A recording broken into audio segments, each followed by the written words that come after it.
我是李默聘请的制墨师，而这次回来却不太一样。六爷爷亲自进山寻松，我们总要对得起他的苦心。如今，李默的局面，想必大家已经是知晓了。一则松温发了，二则供墨在即，两件事情撞在一起，难度不小。若想过关，还要仰赖整个磨坊的协作，也就是诸位兄弟的支持与团结。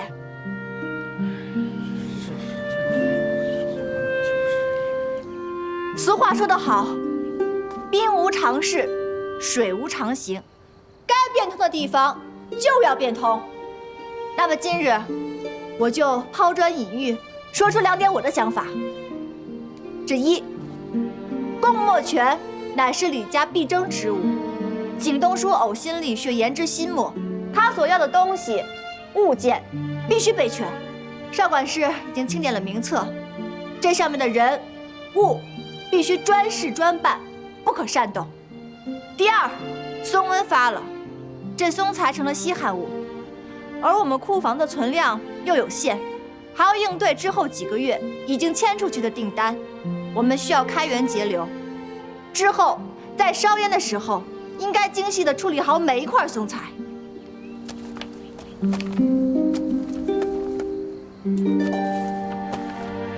这是你们这个月烧烟的记录，我看了看，看出了一些名堂。祁东海是谁？谁是祁东海？我就是。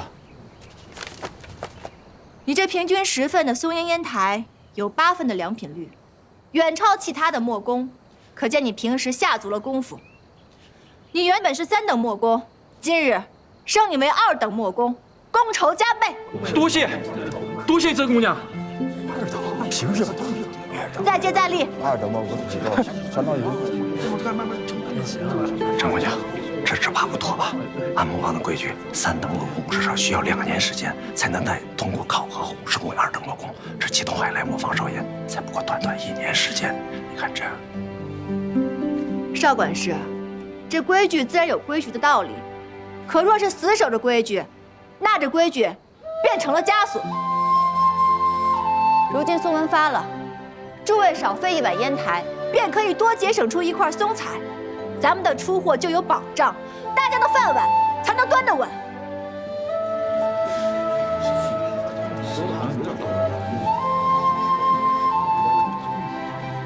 我宣布，从今天开始，我们磨坊用人不拘一格，无论你是谁，是哪一道工序，只要可以像祁东海一样达到80%的良品率，便可以升一阶，不受年限的限制，获得应有的功酬。还望诸位可以多费心，多钻研，共同挺过李默的难关。真的假的？哎，那咱们能多挣钱了呀！这是好事啊。甄姑娘，之前是我误会了您，我在这给您道歉了。对，甄姑娘，是我有眼无珠，没能看清楚真相。我也早就想向甄姑娘道歉了，以后但凡是甄姑娘的吩咐，我无一不从。对，都是甄姑娘的。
甄姑娘，不知您寻我何事啊？邵管事，您不必客气，我寻您来是想同您商量2件事情。甄姑娘，您现在是磨坊的代掌事，有什么事您尽管吩咐。我看之前我们积压了大量的松烟墨订单，虽说是改了新规，良品率有所提升，但终究不是长久之计。我便想着，您能不能挑出一些平日里跟我们合作久的墨商，说服他们，将部分的松烟墨订单转为漆烟墨订单。这倒不失为一个好办法，这事儿包在我身上。再有，我最近看了这账单，发现这2个月的生漆供应量是越来越少，可是这半年6房的生漆减产了。也未曾听闻春花小姐派人来说减产一事。若生漆量一旦跟不上，那这批订单就有2头都交不上的风险，到时候恐怕会鸡飞蛋打，得不偿失，还要面临巨额的赔款。您看，要不要我派人去彻查一下？此事不宜声张，若是让那些墨商们知道我们原料短缺，势必会对李墨丧失信任。那这生漆一事又该如何是好呢？邵管事，劳烦您盯着磨坊生产，生漆一事我来处理。那就劳烦甄姑娘。劳烦邵管事。我前段时间托正生哥去了趟苏州，他查到了一些事情。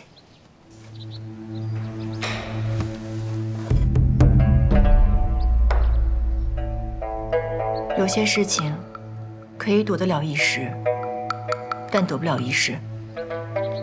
若是东窗事发，想必到时你2头不是人，最终苦的还是你自己。姑姑，依我对你的了解，你不会做出危害李家的事情。但你可以告诉我，你为何要帮着李德才做假账吗？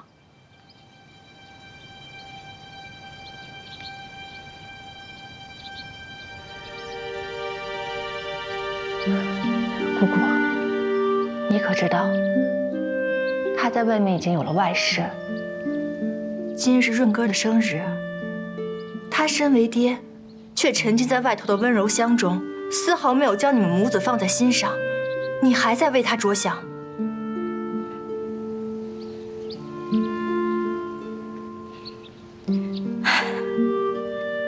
润哥对他爹满心敬慕，我不能让他小小年纪就没了爹。我早就知道他治了外事，可是为了润哥，这个家不能散。我只要不挑明，他至少还会回到润哥身边，我就可以当做一切都不曾发生。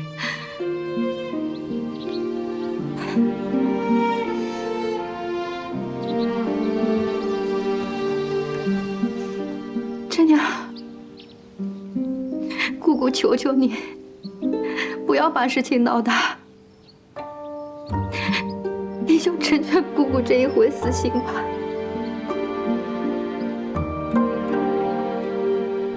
家家有本难念的经，这件事情上，我确实没有什么立场同你说这些。但是李家之祸迫在眉睫，我必须要给李家一个交代。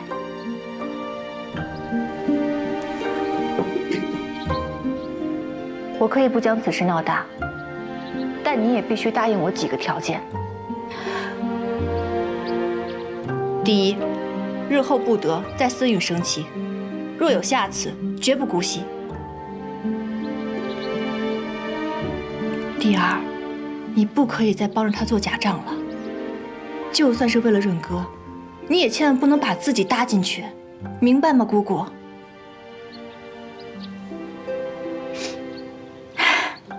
谢谢你，真娘。